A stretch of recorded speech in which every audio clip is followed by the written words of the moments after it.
So if you're not familiar with Dunham, he's a fairly popular content creator and master, someone who I personally had on the channel. We had a really good discussion. Some things we agreed on, some things we disagreed on. The name of the video here is How to Flirt with Women Over Text the Right Way, and we're gonna find out whether this really is the right way. Let's get into it. That's why in this video, I'm gonna tell you the exact strategy that you can start using right now to effectively flirt with women through text. Now, before we get into that, you guys gotta understand the purpose of flirting, because if you don't know the purpose of it and actually the definition, then you're not gonna know exactly what to do. So let's go ahead and define that right now. All flirting means is conveying interest and building sexual tension while also getting a gauge for their interest back. Now look, you don't need to know the formal definition of flirting to do it, but you do need to have intuitive sense of what it means to flirt. And this is obviously more so for women you haven't met yet. Now you might be asking yourself, shouldn't interest already be assumed given that you matched on a dating app, for example? Well, that's not always the case. If you guys understand how dating apps work, for the most part, matches really don't mean a whole lot. Like, that's the first step, but then even after that, there are some cases where a girl still isn't even interested in you. I know it sounds crazy, but trust me, I'm sure. Actually, it doesn't sound crazy at all. I mean, he's completely correct here, right? Sometimes a girl will swipe right on you by accident, sometimes her friends will do it, sometimes she'll be drunk, but for most of the matches you get, what this really means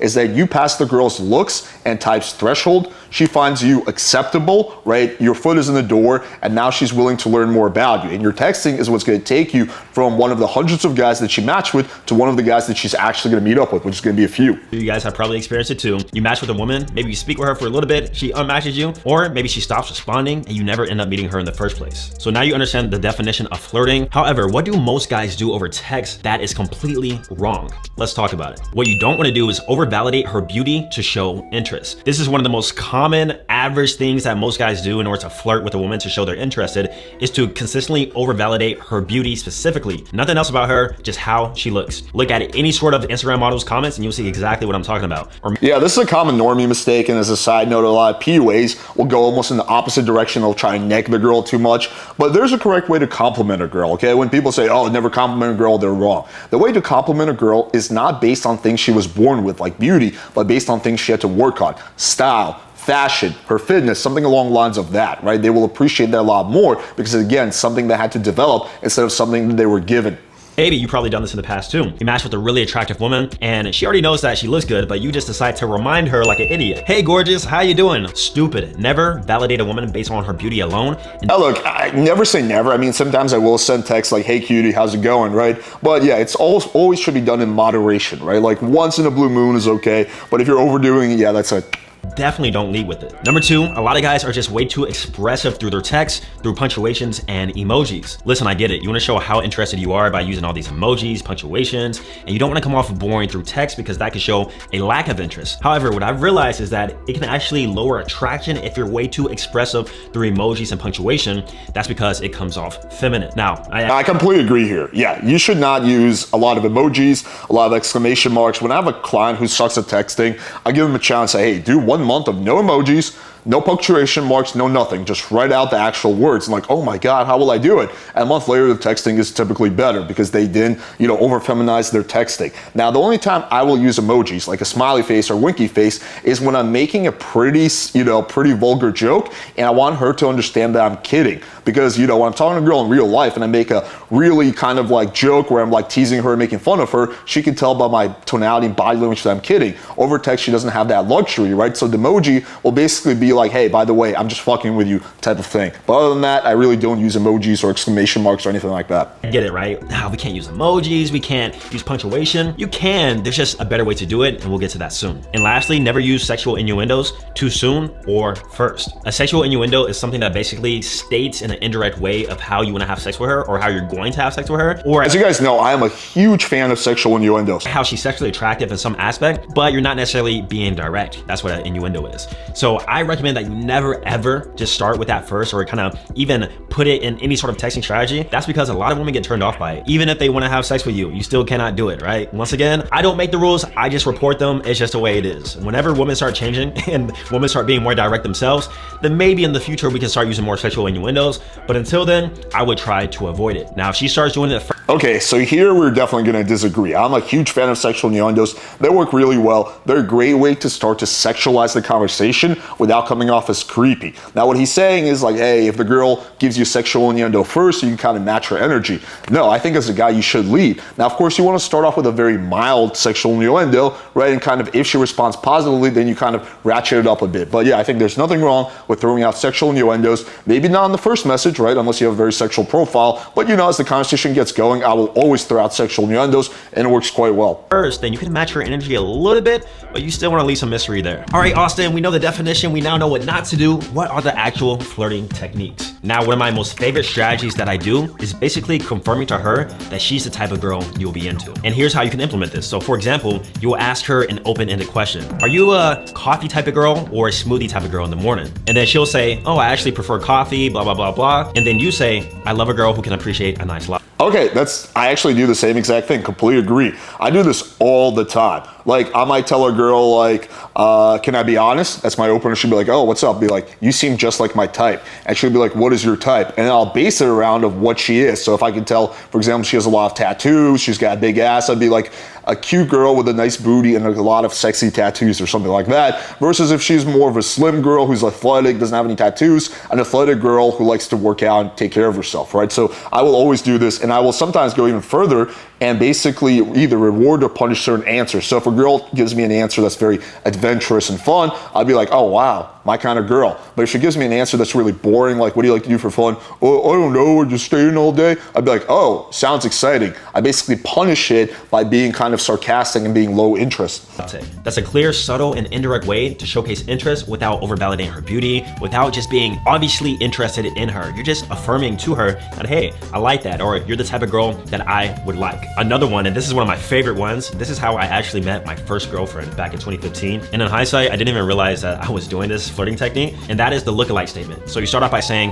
has anybody ever told you that you look like so-and-so? Now, in order for this to work, you do have to have some idea of who she would actually look like by referencing somebody that she probably gets referenced towards a lot. So for example, my first girlfriend, I went up to her and I was like, has anybody ever told you that you look like Pocahontas? Because she actually did. She had the deep tan skin, the long silk black. So this is interesting. This is not something that I personally do. I wonder if this is something that works a lot better in real life, because in this anecdote he's sharing, he did this in real life, which I can see working in real life. But I feel like online, if a girl really looks like someone, she's been told that hundreds and hundreds and hundreds of times. So you're like, hey, by the way, do you know you look like Daenerys from Game of Thrones? She's like, yes, I know, I've heard it. So I think this is something that probably would work a lot better in real life, because very few guys actually have the balls to go up to a girl in real life. But a lot of guys have the confidence to basically spam message girls on Tinder. Hair down to her ass.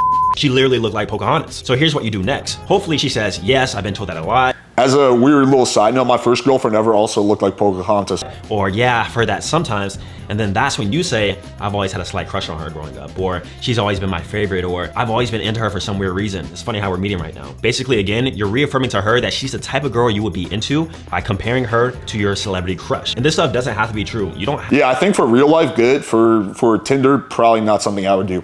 to actually have her as a celebrity crush, but it's just a way to make the interaction friendly and flirty. Now, I did mention how you never want to validate a woman directly on her beauty, but there is a strategy in where you can intermittently validate her outside her beauty. So I'm talking about her style, her intellect, her aesthetic, anything where you can give a genuine compliment on that isn't directly tied to her genetics. So for example, my Digital Romeo students, I teach them this funnel strategy to where they basically send a girl from dating apps to their Instagram. And if a girl has a nice Instagram account, like a very aesthetic one, sometimes I come across these girls who just take really, really good pictures. I'll say like, yo, I really like your Instagram aesthetic. Like you might have to teach me some stuff. That's funny, because this is a cold reaction, so I had no idea he was going to say this, but we're both saying the same exact thing. Hey, you can actually compliment a girl. There's just a right way to do it. So for example, I remember a girl I was talking to recently. I was like, so what do you do for work? And she gave me like 3 jobs. I'm like, oh wow, a woman who works really hard. I respect that. You know, like again, you're giving her a compliment based on what she's telling you, and you're basically saying like, hey, that's cool. That's pretty badass. That's really, you know, that's really awesome that a girl does that, right?